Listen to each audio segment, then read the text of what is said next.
Oui, voilà, oui, alors là, on est dans le... On hésite entre dégueuler, entre deux éclats de rire et deux larmes, tu vois.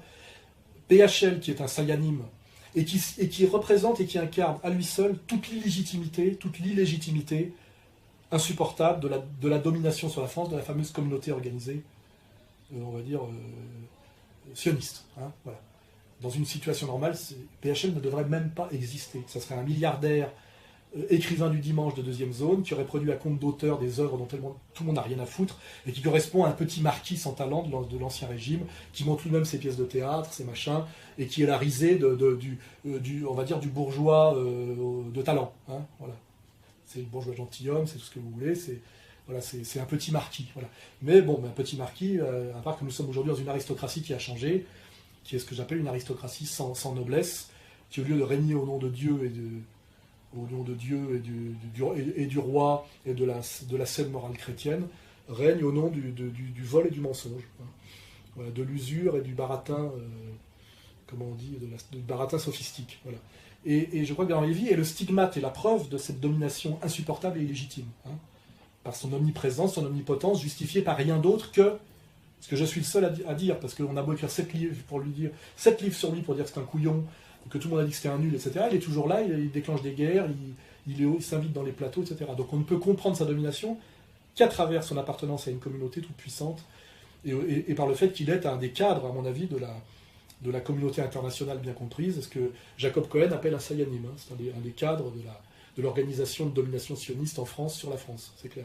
Et là, il vient de se payer un film documentaire, à sa gloire, sélectionné officiellement au Festival de Cannes, où il fait son numéro, où il montre comment il a été à l'origine de la pacification libyenne, qui présente comme une émancipation et une libération d'un peuple opprimé, alors qu'on va le répéter, la Libye était le pays qui avait le plus haut niveau de vie du monde arabe, il n'y avait pas d'émigration, il y avait le plein emploi, un état social-providence inégalé, Kadhafi était en train d'offrir à l'Afrique un satellite autonome, de créer une monnaie qui était le dinar or, pour faire de l'Afrique un continent prospère et autonome. C'était son destin, son projet depuis qu'il avait renoncé au panarabisme et à la cause palestinienne, puisqu'il avait vu que c'était plus gagnable. Et en bon agent de la domination mondiale, en bon sayanim, PHL est allé plonger ce pays dans la violence, dans la haine, dans la destruction tribale, en manipulant en plus l'islam pour faire de l'islam des assassins sanguinaires sodomites.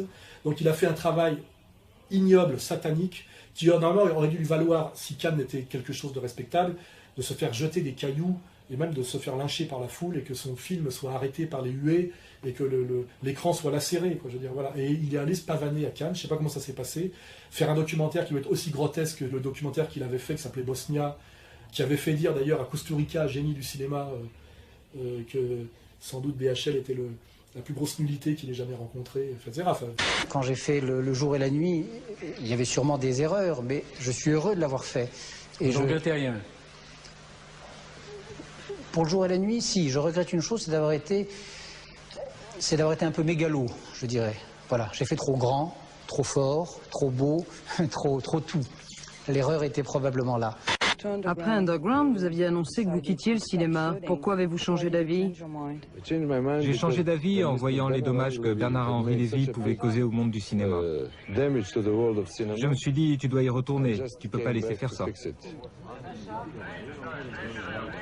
Il faut se rappeler comment Kusturica, grand cinéaste, s'était moqué de BHL et du traitement à l'époque de BHL de l'affaire yougoslave. Toujours le même boulot dégueulasse de destruction, avec derrière pogrom, pogrom authentique. Hein, mais ça s'appelle autrement, hein, c'est pas les pogroms, c'est pas des juifs, ça s'appelle, on a le droit, quoi.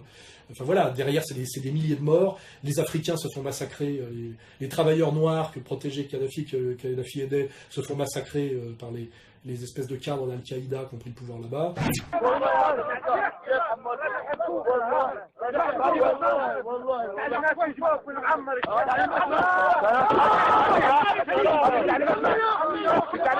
Non seulement c'est pas une erreur, mais c'est la première fois qu'une grande démocratie aura fait ça. Vous n'avez aucun regret? Empêcher... Moi, aucun regret. D'avoir inspiré mais cette... Vous rigolez, mais bien sûr aucun regret.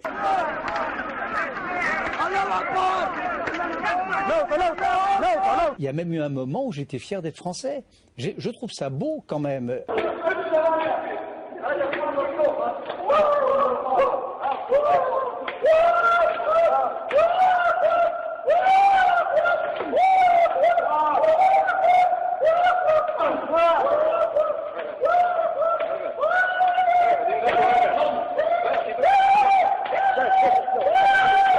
Et je pense que c'est une très belle page, celle-là aussi, de notre histoire récente.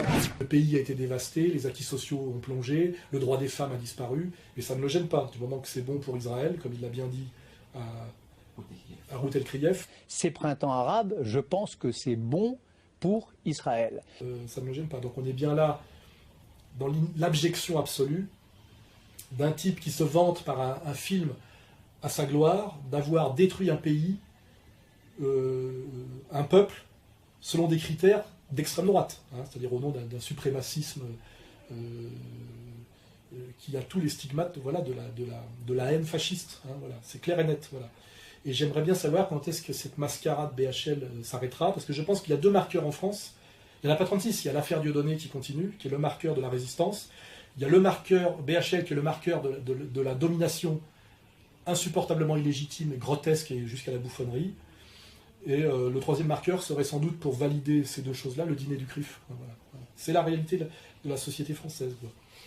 Voilà. Et je ne pense pas que tout ça va évoluer positivement grâce à l'élection de François Hollande et à la mise en place de son gouvernement. Voilà. Ça ne va pas s'améliorer, je pense. Voilà. Donc effectivement, amusons-nous, je pense, à montrer la bande-annonce du film de l'auto-hagiographie de BHL par son documentaire qui s'appelle le serment de Tobrouk. Le serment de Tobrouk. On va mettre la bande-annonce, on va bien rigoler. Hein.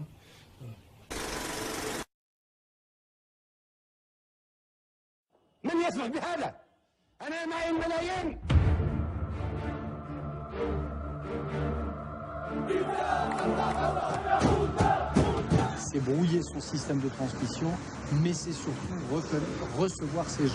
En recevant une délégation de l'opposition libyenne, Nicolas Sarkozy parle de bombardements ciblés sur la Libye.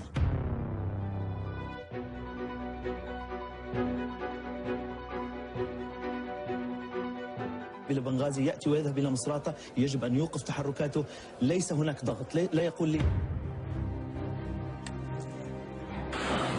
told the president that I thought there was a good argument for American involvement and leadership. Nous allons arriver en approche du port de Misrata sans possibilité de signaler notre arrivée aux autorités de l'OTAN. Donc, ma question est qu'est-ce qu'il faut faire? We're always waiting for anybody to come from the sea. But the sea is under shelling, and there's no international boats.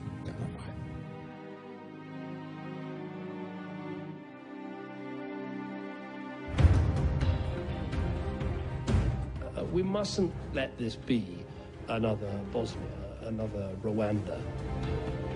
Faire quelque chose de juste, ça compte dans la détermination.